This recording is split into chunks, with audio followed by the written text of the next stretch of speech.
Hi friends, MLC ఓటేయడానికి నిన్న సాయంత్రం బొల్లికుంటకు వచ్చినాం. ఇప్పుడు పొద్దున టైము 7 దాటింది, అంతే ఫుల్ ఎండ స్టార్ట్ అయింది. ఈరోజు స్పెషల్ ఏంటంటే మా అత్తమ్మ ఏం చేస్తానంటే ఈ కుండలో ఏం చేస్తాను అత్తమ్మ చెప్పు. గడక వస్తుంది. ఇప్పుడు కొత్త కుండ తీసింది. నిన్న కుండ ఆల్రెడీ మేము స్టార్ట్ చేసినాం, హోల్ పడింది అనమాట. వాటర్ అంతా గారిపోతాను పొయ్యిలోకి. ఇప్పుడు ఈ కుండ ఎతికి మరి ఇప్పుడు గడకైతే మా కోసం అత్తమ్మ ప్రిపేర్ చేస్తుంది. చేసేదా మీ అమ్మ?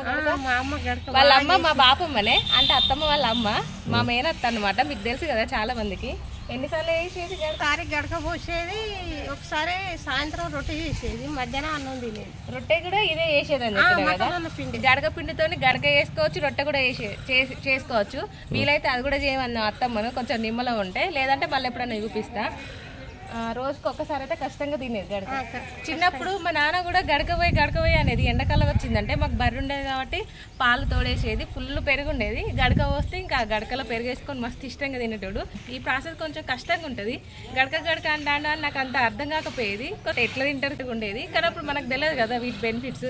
ఇంకా దీని గురించి తెలిసిన కాంచెలు మాకు కూడా అప్పుడప్పుడు ఇష్టంగానే తినాలనిపిస్తుంది. అత్తమ్మ వేస్తుంది, అప్పుడప్పుడు ఇంటికి వెళ్ళినప్పుడు అమ్మని కూడా చేయమంటే వేస్తుంది. ఇంకా పోయిన సంవత్సరం అయితే 1 కేజీ గడక పిండి ఇక్కడనే పట్టించుకొని పోయినా కదా అత్తమ్మ. నేను కూడా ట్రై చేసినా, కానీ నాకు అంత పర్ఫెక్ట్గా అయితే రాలేదు. ఇంకా కుండలో వేస్తే మంచిగా ఉంటుందట. ఇంకా ప్రాసెస్ అంతా యుద్ధురని పండుగ. మాకు వేప చెట్టు ఉండే కానీ ఇప్పుడు లేదు. అట్లనే ఇంకా మామయ్య ఉన్నప్పుడైతే పందిరి వేసేది. ఈ టైంకి ఖచ్చితంగా ఇక్కడ పందిరి ఉండి పొయ్యి దగ్గర మంచిగా కూర్చుంటోళ్ళు, ఇక్కడ మంచాలు వేసుకొని కూర్చుంటోళ్ళు. ఇక ఈసారి పందిరి లేకుండా అయింది, అట్లనే చెట్టు కూడా లేదు. ఎండ కొడుతుంది, అయినా కూడా మనం కష్టపడి పొయ్యి మీద అయినా సరే ఈరోజు అయితే గడక వేసుకొని తినాల్సిందే. ఇంకా మా ప్రాసెస్ ఎట్లుంటుందో చూడండి, చాలా ఇంట్రెస్టింగ్ ఉంటుంది. లాగా అయితే అత్తమ్మతో కొంచెం మాట్లాడడానికి ట్రై చేస్తా. అత్తమ్మ పొయ్యి అంటుకున్నావా? ఆల్రెడీ అంటు పెట్టినాం, కానీ మళ్ళీ చల్లారిపోయింది. మళ్ళీ ఇప్పుడు మళ్ళీ స్టార్ట్ చేసింది అనమాట. గడక కోసమే స్పెషల్గా పొయ్యి అంటు పెట్టింది అయితే ఈరోజు. హ్యాపీ మా హ్యాపీ ఇప్పుడే లేచి వచ్చింది. ఇంకా తిన్నవారా? నిన్న తిన్నావా? బాగున్నదా? ఏమేసుకొని తిన్నా? పెరుగా?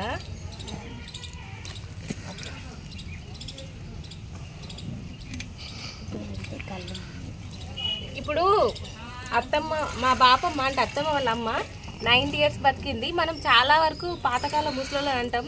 వాళ్ళు ఇప్పటికీ కట్టబట్టుకొని చేతన కాకుండా కూడా రోడ్డు పైన అటు ఇటు తిరుగుతూ అంటారు అనమాట, చిట్చాట్ చేయడానికి. ఇంకా వాళ్ళ పనులు కూడా వాళ్ళే చేసుకోవడానికి బాగా ట్రై చేస్తూ అంటారు. దానికి సీక్రెట్ అయితే ఇక ఇదే గడక. అప్పట్లో గడక ఎక్కువ తినేవాళ్ళు. అత్తమ్మ వాళ్ళ అమ్మ వాళ్ళు నానమ్మ వాళ్ళు ఇంకెక్కువ తినేదంటే. ఇంకా వీళ్ళకి వచ్చేసరికి ఒకరోజు అదే ఒక పూట అన్నం, అదే ఒక పూట గడక, ఇంకా మిగతా 2 పూటలు అన్నం లేదంటే రొట్టె అట్లా తినేటోళ్ళంట. ఇప్పుడైతే దీంట్లో సగం వరకు నీళ్ళు తీసుకొని పెట్టింది పొయ్యి మీద అత్తమ్మ. ఇంకా ఇది గడక పిండి. మొక్కజొన్నల్ని గడక అంటే పడతారు కదా అత్తమ్మ గిన్నెలు. దీంట్లోనే కొంచెం జల్లడ పట్టి దీన్ని తీసేమో ఇంకా రొట్టెలాగా చేస్తారు అనమాట. అది వేరే ఉంటుంది ప్రాసెస్. మొత్తం పిండే పడతారు, మొత్తం పిండే పడతారు, దీంట్లో తీసుడు కాదు. అట్లా కొంచెం తెలియకుండా ఉంటే ఇట్లానే ఉంటుంది. అందుకోసమని ఇట్లాంటి ప్రాసెస్లు మనం దగ్గరుండి చూస్తే ఇంకా మనకు క్లియర్గా క్లారిటీ వస్తుంది. మనం కూడా ఎప్పుడైనా ట్రై చేసుకోవచ్చు. రేపు పిల్లలకైనా ఇంకెవరికైనా కూడా వెరైటీగా చేసి పెట్టచ్చు. తింటే మంచిది. అది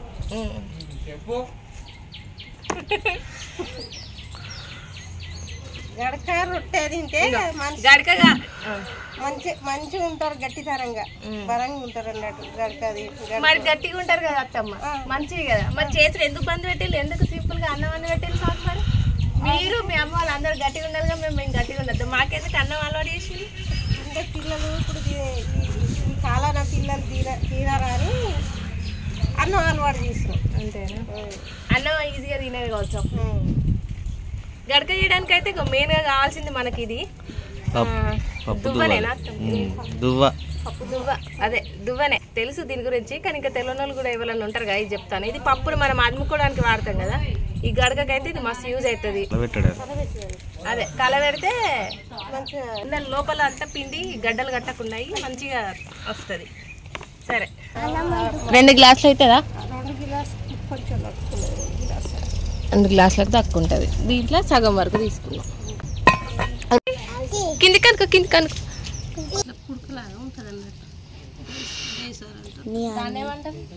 గైసర్ గడక పోవడానికి ఇంకొక ఐటమ్ ఉంటుందంట, అదే వాడేది ఇట్లాంటిది కొంచెం తెడ్డులాగా, దాన్ని గైసర్ అంటారంట. అది సజ్జ మీద ఉన్న కాబట్టి ఇక తీస్తలేము, దీంతో సరిపోతుంది అని దీంతోనే వేస్తాను. కట్టెలు అయితే మండుతలేవు. మొన్న వర్షానికి కట్టెలు తడిచేసరికి అసలు మండుతలేవు. మండుతాను. వర్షానికి కట్టెలు తడిసేసరికి అసలు సరిగా మండుతలేవు. అంతకుముందు కట్టెల పొయ్యి మీద ఎక్కువ వండేటప్పుడేమో కట్టెలు కొట్టి ఇట్లా చాలా పెట్టుకునేది అనమాట. ఇప్పుడు ఎక్కువ వాడతలేం కాబట్టి ఇంట్లో కట్టెలు లేవు. మావయ్య ఉన్నప్పుడైతే ఎప్పుడు కట్టెలు కొట్టి రెడీగా ఉంచేది చాలా. ఇక ఉన్న కట్టెలేమో తడిసినాయి, అందుకోసమని ఎక్కువ మండుతలేదు. ఇక అదే ట్రై చేస్తాను అప్పటి నుంచి. అయితే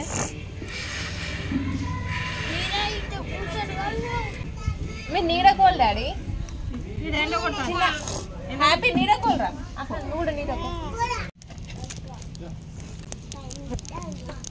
లోపలికి. ఇప్పుడు ఇలా ఈ నీళ్ళల్లో కొంచెం అత్తమ్మ ఉప్పు వేసింది. ఉప్పు వేస్తే ఇంకా గడకది వేసుకుంటాం కాబట్టి మొత్తం మంచిగా కలుస్తుంది, టేస్ట్ కూడా మంచిగా ఉంటుంది. ఇప్పుడు మనకు ఎసరు వేడైంది, అంటే వాటర్ వేడైన తర్వాత ఇది తయారు చేసుకోవాలి. ఆ నీళ్ళు బాగా మసిలినాక వేడి నీళ్ళు తీసి గడక తడపాలి. తడిపినాక పోసుకొని కలిపెట్టాలి. కలిపెడితే ఉండలు కట్టకుండా మంచిగా ఉంటుంది అన్నట్టు. మరి ఇప్పుడు సన్నీళ్ళు సుధా పోసుకోవచ్చు. ఇది ప్లాస్టిక్ చాట కాబట్టి ఇక దీంట్లోనే కలుపుతుంది. కొంచెం వాటర్ని దీంట్లో కలుపుతుంది. మనం జావ చేసేటప్పుడు కొంచెం కలుపుకుంటాం కదా ఉండలు కట్టకుండా, అట్లనే ప్రాసెస్లో ఇప్పుడు కలుపుతాను. దగ్గర తీసుకురా. సన్నీళ్ళు అయినా సుధా కలుపుకోవచ్చు. అలా చేయి పట్టదు అన్నట్టు. అట్లా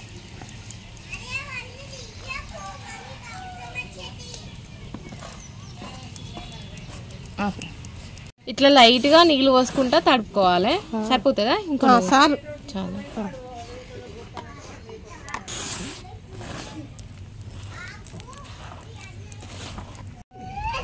అదో పొంగుతుంది, వచ్చినట్టే కదా.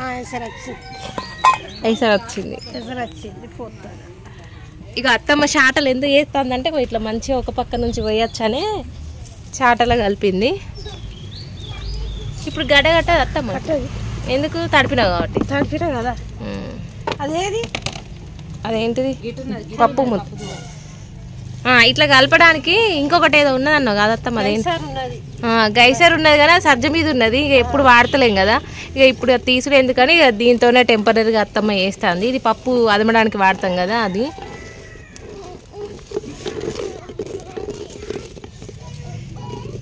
ఇట్లా మంచిగా వాటర్ వేడైన తర్వాత ఇది వేసుకుంటాం కాబట్టి ఇక సగం ఇప్పుడే ఉడుకుతుంది ఆ వేడి నీళ్ళల్లో. ఇంకా మిగతా సగం మనం సన్నటి మంట మీద పెడితే అడగంటుకోకుండా ఊకే కలపాలనా. పూత పెట్టి అయింది అత్తమ్మ. దగ్గర పడుతుంది వచ్చుక. ఇట్లా అని చూడన్నా, మెత్తగా అనిపిస్తాను.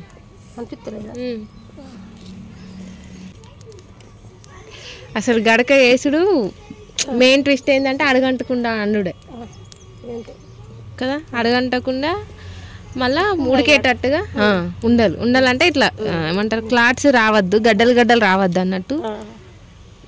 ఇట్లా కాలకుండా ఉండాలంటే ఇక అత్తమ్మ ఇలా చన్నీళ్ళతో చేయి తడుపుకొని దాంతో తీస్తుంది ఇట్లా.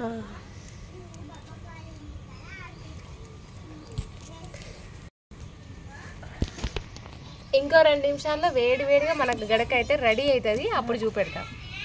ఫైనల్లీ మొక్కజొన్న గడక అయితే తయారైంది. ఇట్లుంటుంది టెక్స్చర్ వచ్చేసి. ఫస్ట్ అయితే ఇది పిల్లల కోసం వేస్తుంది. ఆహాన్ తినలేదు తినమంటే, వాడు ఇంతకుముందు టేస్ట్ చేయని ఐటమ్ కాబట్టి అంతే అనమాట, అంత ఈజీగా యాక్సెప్ట్ చేయడు. ఇంకా లాస్ట్లో ఇక్కడ మేము తింటాం. అంటే వీడియో తీసి ఫ్రెష్ అప్ అయ్యి తినేసరికి చాలా టైం పట్టింది. నాకు తెలిసి దీనికి బెస్ట్ కాంబినేషన్ అయితే మామిడికాయ పచ్చడి, ఇంకొకటి పెరుగు. ఆసమ్ ఉంటుంది అసలు. ఎవరైనా ఇంతవరకు టేస్ట్ చేయని వాళ్ళు ఉంటే ట్రై చేయండి. మస్తు సంవత్సరాల తర్వాత తింటానం కాబట్టి ఇంకొంచెం ఉంటే బాగుండు అనిపించింది మాకైతే. అంటే టేస్ట్ బాగుండేసరికి ఇంకొంచెం తినాలనిపించింది, కానీ అయిపోయింది. సో ఇంకా నెక్స్ట్ డే చేస్తాను అత్తమ్మ చెప్పింది. ఇక్కడ నుంచి వ్లాగ్ ఆల్రెడీ మీకు అప్లోడ్ చేసి పెట్టిన, అదే ఎమ్మెల్సీ ఓటేయడానికి వెళ్ళినాం కదా రంగశాయపేటకి, వరంగల్ దగ్గర. చూడని వాళ్ళు ఉంటే ఆ వ్లాగ్ కూడా చూడండి, లాస్ట్లో వీడియో యాడ్ చేస్తా. Okay friends, thank you for watching. మరొక మంచి వ్లాగ్తో మళ్ళీ కలుద్దాం. Bye bye friends.